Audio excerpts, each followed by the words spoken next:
नमस्कार, मैं हूं विद्यासागर। स्वागत है आप सभी का देवभूमि में। और बुलेटिन में सबसे पहले बात करते हैं। इस वक्त एक बड़ी खबर आ रही है जो देहरादून में बीजेपी प्रदेश कार्य समिति की बैठक हुई है। उपचुनाव और विधानसभा चुनाव पर मंथन किया गया है। बैठक में बीजेपी की चुनावी रणनीति पर चर्चा हुई। अगले 2 महीनों के दौरान होने वाले कार्यक्रम भी तय किए गए हैं। केंद्र की योजनाओं को जन जन तक पहुंचाएगी बीजेपी।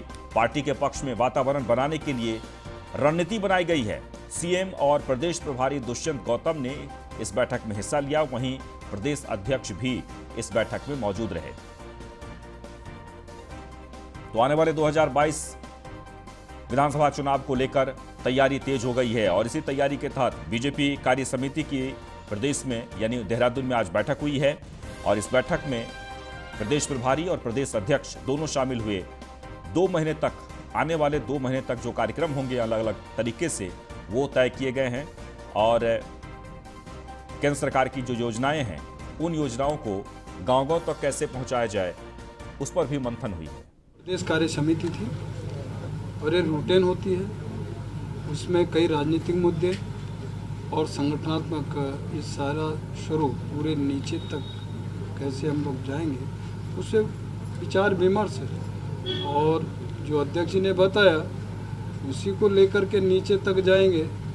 केंद्र सरकार की जो योजनाएं हैं, जो माननीय प्रधानमंत्री मोदी जी ने जिस तरह आज आम जन के लिए इस कोविड के समय में भी फ्री वैक्सीन लगाने का जो किया 21 तारीख से जिसका शुरुआत है वो टेस्टिंग, तो मैं कह सकता हूँ ऐतिहासिक निर्णय। और इसके लिए हम हृदय से, दिल से माननीय प्रधानमंत्री जी का आभार प्रकट करते हैं। साथ ही नवंबर तक राशन देने का जो काम किया है, आम जन की 2 जून की रोटी वो खा सके और कोई भूखा न रहे, प्यासा न रहे, यह उनकी जो योजना है उसको भी कार्यकर्ता नीचे तक पहुँचाएँ। ऐसे हमने, जैसे अध्यक्ष ने कहा, वात्सल्य योजना केंद्र की तरफ से प्रधानमंत्री मोदी जी ने भी ऐसा उसको लेकर के उन्हीं के आदर्शों में हमने चलकर यहाँ भी जो लिया है। तो अनाथ ही नहीं तो माँ बाप भी यदि एक है तो उसको भी इस योजना से नवाजने का काम करेंगे। 3,000 रुपये पर मंथ 21 वर्ष तक उसकी पढ़ाई लिखाई भरण पोषण सारा करेंगे। टेक्निकल एजुकेशन, हायर एजुकेशन तक भी देंगे। यह सब करेंगे। तो ऐसे सारे विभिन्न मुद्दों पर आज विषय रहे हैं। और मैं कह सकता हूँ कि आज अपना जो संगठन है और जिस तरह का संगठन ने पूरी तरह से आगे के लिए दिशा और तय की है और जो वर्क और जो काम जो फीडबैक दिया उसको हम नीचे तक ले जाएंगे, काम करेंगे हमारे सारे। वह कोरोना जांच घोटाले पर सीएम तीरथ रावत की 2 टूक, जो भी दोषी होगा बख्शा नहीं जाएगा, ये कहते हुए मुख्यमंत्री तीरथ सिंह रावत कोरोना जांच के नाम पर कुंभ में बड़ा फर्जीवाड़ा हुआ है और इससे लेकर लगातार उत्तराखंड में चर्चा हो रही है, मामले की जांच हो रही है। और मुख्यमंत्री ऐसे में कहते हुए कि जो भी इसमें दोषी होगा बख्शा नहीं जाएगा।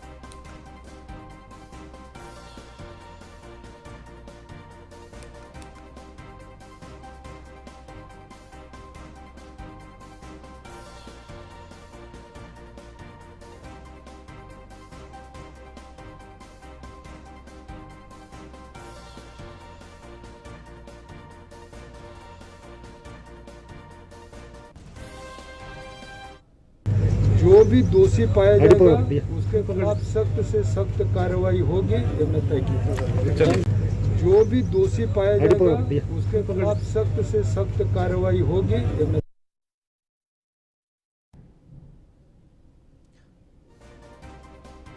तो एक बार आपको फिर से बता दें, मुख्यमंत्री कहते हुए कि जो भी दोषी पाया जाएगा सख्त से सख्त कार्रवाई होगी। दरअसल कुंभ मेला में कोरोना टेस्टिंग को लेकर जो फर्जीवाड़ा हुआ है उस फर्जीवाड़े को लेकर मुख्यमंत्री काफी सख्ती बरत रहे हैं।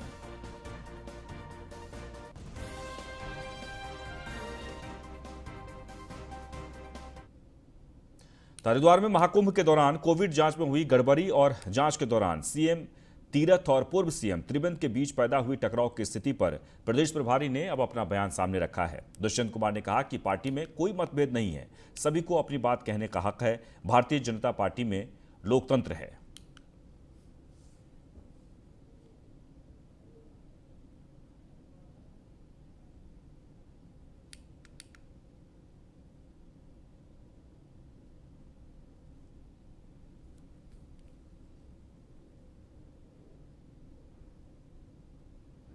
एक बार आपको फिर से बता दें, प्रदेश प्रभारी मुख्यमंत्री के खिलाफ बोल रहे हैं, तो क्या आप संगठन इसे देख रहे हैं? देखिए, कोई किसी के खिलाफ नहीं बोल रहा, आपका नजरिया है, ये लोकतंत्र है, अपनी बात कहने का सबको हक है। हम कोई परिवारवाद से नहीं जुड़े हुए कि राहुल के बाद में अपने प्रियंका आएगी, प्रियंका के बाद उसके बच्चे आएंगे और कोई कुछ नहीं बोलेगा। लेकिन हमारे लोकतंत्र अपनी भाषा को अपने तरीके से कोई भी कहीं भी। वहीं कुंभ में कोरोना टेस्टिंग फर्जीवाड़े को कांग्रेस मुद्दा बनाएगी। 25 जून को हरिद्वार में गंगा तट पर उपवास करेगी कांग्रेस। आपको बता दें कि कुंभ में आरटीपीसीआर जांच के फर्जीवाड़े के विरोध में उपवास किया जाएगा। कांग्रेस ने मांग की है कि सीएम पर 302 का मुकदमा दर्ज हो।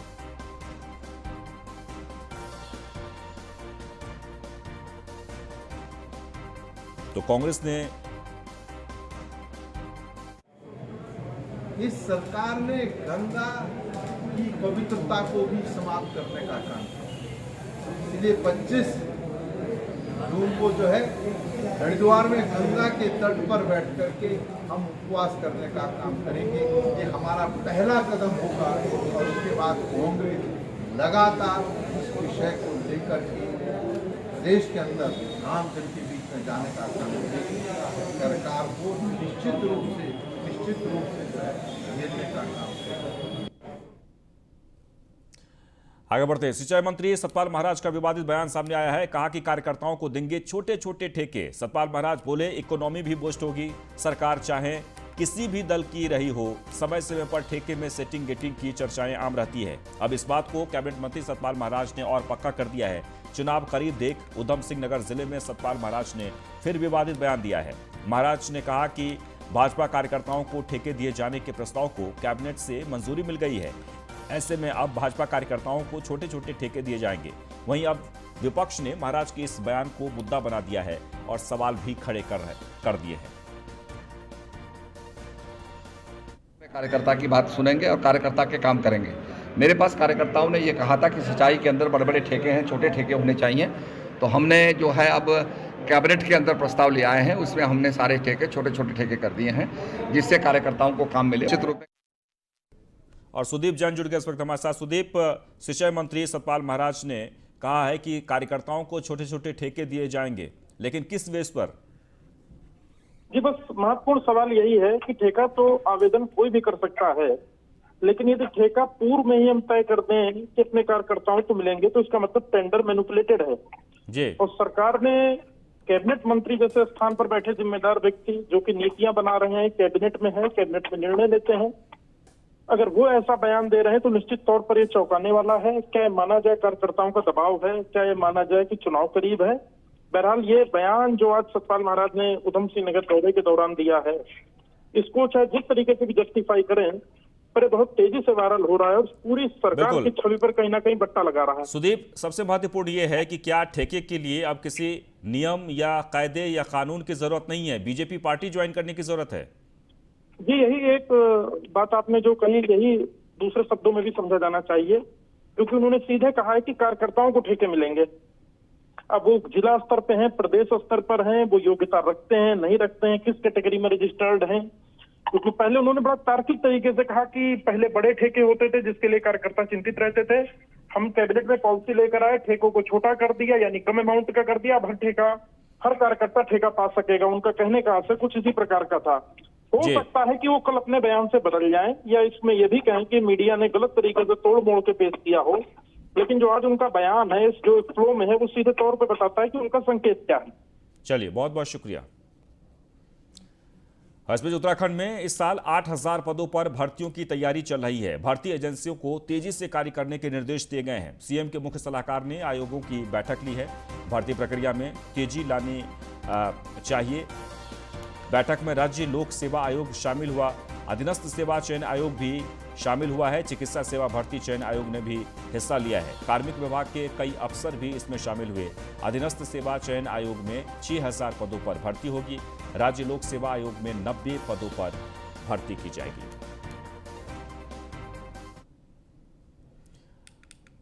वह खबर देहरादून से, रायपुर के बड़ासी फ्लाईओवर की अप्रोच रोड के पुराने पुस्ते की घटना अभी शांत भी नहीं हुआ था कि अब देहरादून हरिद्वार के बीच डोईवाला में बने लच्छीवाला फ्लाईओवर का एक हिस्सा जो मिस्सरवाला को लच्छीवाला फ्लाईओवर से जोड़ता है उसका अप्रोच रोड का पुस्ता धंस गया है, जिसके बाद कांग्रेस के नेताओं ने डोईवाला तहसील पहुंचकर विभाग और सरकार के खिलाफ प्रदर्शन करते हुए घटना की जांच की मांग की है।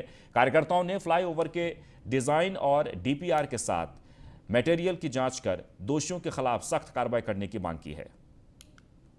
अभी तो बारिश उत्तराखंड में शुरू ही हुई है, पहली बारिश है, और ये पोल खोलकर बीजेपी की सरकार की, मोदी जी के ईमानदारी के वादे, गडकरी के सड़कों का जाल बिछा दिया पूरे देश में। यहाँ की सरकार की मौन स्वीकृति भ्रष्टाचार को उत्तराखंड की है। पहले बड़ासी का पुल मैंने उस समय शिकायत की थी और वो शिकायत पर कहा मुख्यमंत्री ने कि मैं जांच करवा रहा हूँ, और वादा भी किया उन्होंने कि जांच बैठा दी है, लेकिन उस पर क्या रिजल्ट निकला आज तक हमको पता नहीं है। जांच कह देंगे लेकिन उसके बाद विड्रॉ कर लेंगे। उसके बाद हाँ, जान माल का नुकसान बच गया जिस तरह से बड़ासी के पुल की स्थिति है। पूर्व ही बड़ासी के फ्लाईओवर का हाल सारी जनता देख चुकी है। उस फ्लाईओवर का एक हिस्सा क्षतिग्रस्त हो गया, एक व्यक्ति भी घायल हुए हैं। बहुत बड़ी दुर्घटना नहीं हुई मगर दुर्घटना हो सकती थी। लच्छीवाला फ्लाईओवर में, क्योंकि कल हम लोग पहुंचे थे, सारे मीडिया के साथी भी वहीं थे, आप लोगों ने भी देखा कि कैसे जगह जगह पे दरार आ रही है। पुल जगह जगह से अंदर धंस रहा है। यहाँ तक कि जो सर्विस लेन जो पीछे से घूम के जो पब्लिक के लिए डाइवर्ट की गई है, उसकी पूरी ज़मीन अंदर धंस चुकी है। पीछे जितनी मिट्टी भरी गई थी वो मिट्टी भी धंस रही है। उत्तराखंड परिवहन महासंघ ने 4 धाम यात्रा शुरू करवाने और 2 वर्ष तक टैक्स में राहत देने के अलावा वाहन चालक और परिचालकों की समस्याओं को लेकर महासंघ सदस्य आज पैदल यात्रा कर सीएम आवास पहुंचेंगे और वहां सीएम तीरथ सिंह रावत को ज्ञापन सौंपेंगे। महासंघ अध्यक्ष सुधीर राय ने कहा कि कोरोना महामारी के चलते परिवहन व्यवसाय पूरी तरह से ठप हो चुका है, मगर सरकार ने परिवहन व्यवसायियों की सुध नहीं ली है। 4 धाम की यात्रा न संचालित होने से परिवहन व्यवसायियों की आर्थिक स्थिति डगमगा गई है।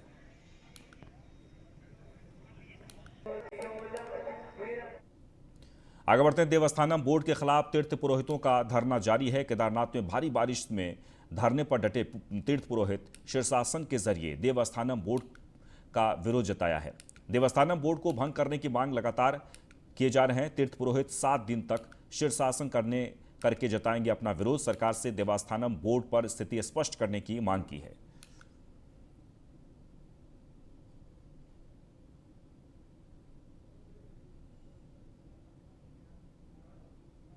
उत्तराखंड में भारी बारिश से तबाही देखने को मिल रही है। खतरे के निशान के पास पहुंच गई कई नदियां। भूस्खलन से राज्य भर में दर्जनों सड़कें बंद हो गए हैं। यातायात बाधित होने से लोगों की मुश्किलें और बढ़ गई है। अलकनंदा, पिंडर और काली नदी में जलस्तर बढ़ गया है। राज्य भर में हाईवे समेत कई सड़कें बाधित हो गई है। मलबा आने से बद्रीनाथ हाईवे बंद है। ऋषिकेश गंगोत्री हाईवे भी पूरी तरीके से बंद हो गया है। और तस्वीरों में आप देख सकते हैं। आपको बता दें कि लगातार उत्तराखंड में मूसलाधार बारिश हो रही है और बारिश से धीरे धीरे आफत देखने को मिल रही है। और 5 तस्वीरें हम आपको दिखा रहे हैं। सबसे जो महत्वपूर्ण है वो चमोली में इस वक्त लगातार झमाझम बारिश हो रही है और बारिश के कारण वहां पर जनजीवन अस्त व्यस्त हो गया है। वहीं हल्द्वानी की बात कर ली जाए तो हल्द्वानी में भी कुछ इसी तरह का नज़ारा देखने को मिल रहा है। ऋषिकेश में आपको बता दें कि गंगा का जो जलस्तर है वो काफ़ी बढ़ गया है, जिससे वहां के लोग काफ़ी भयभीत हो रहे हैं और बारिश भी रुक नहीं रही है। वहीं रुद्रप्रयाग में भी कई जगहों पर भूस्खलन हुआ है, जिससे सड़क मार्ग बाधित हो रहा है। श्रीनगर की अगर बात कर ली जाए तो जो नेशनल हाईवे है वो पूरी तरीके से वहां पर बाधित हो गया है। नमस्कार, मैं मौसम केंद्र देहरादून से बोल रहा हूं। आज 19 जून है। पिछले 24 घंटों में उत्तराखंड में अधिकांश स्थानों पर मध्यम वर्षा मिली है, जबकि उत्तराखंड के पर्वतीय क्षेत्रों में कहीं भारी वर्षा देखने को मिली है। इसमें चमोली और पौड़ी जनपदों में भारी से लेकर बहुत भारी वर्षा भी रही है। आज भी उत्तराखंड में वर्षा का दौर जारी रहेगा और अधिकांश स्थानों पर मध्यम वर्षा मिलने की संभावना है, जबकि उत्तराखंड के विशेषकर पर्वतीय क्षेत्र। तो आपको बता दें कि इस वक्त उत्तराखंड में आफत की बारिश है और आने वाले 24 घंटे में और बारिश होने की संभावना है। खतरे के निशान के पास पहुंच गई है कई नदियां।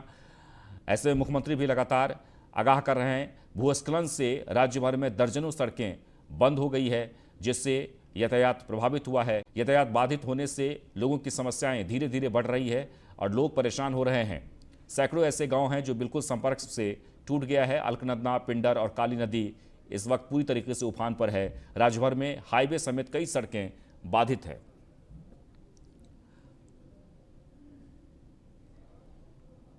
और लगातार बारिश से मुश्किलें बढ़ रही है। और ऐसे में मुख्यमंत्री ने ट्वीट करके अधिकारियों को निर्देश दिए हैं कि वो अलर्ट मोड में रहें। आपको बता दें कि इस समय उत्तराखंड के लिए चुनौतीपूर्ण है। बारिश की वजह से प्रदेश में जान माल का खतरा बना हुआ है।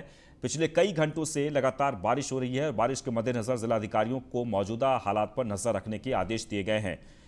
राज्य सरकार हर चुनौती से निपटने के लिए तैयार है, ये ट्वीट किया है मुख्यमंत्री तीरथ सिंह रावत ने।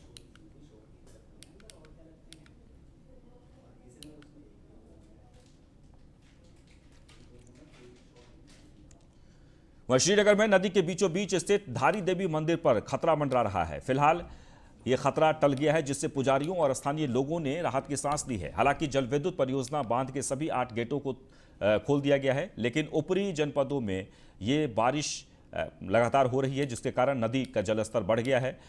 और सबसे जो महत्वपूर्ण है वो ये कि बुआखाल रामनगर और ऋषिकेश बद्रीनाथ नेशनल हाईवे कई स्थानों पर बंद हो गया है। वहीं लगातार हो रही बारिश के चलते श्रीनगर गढ़वाल में गंगा की मुख्य सहायक नदी अलकनंदा खतरे के निशान से ऊपर बह रही है।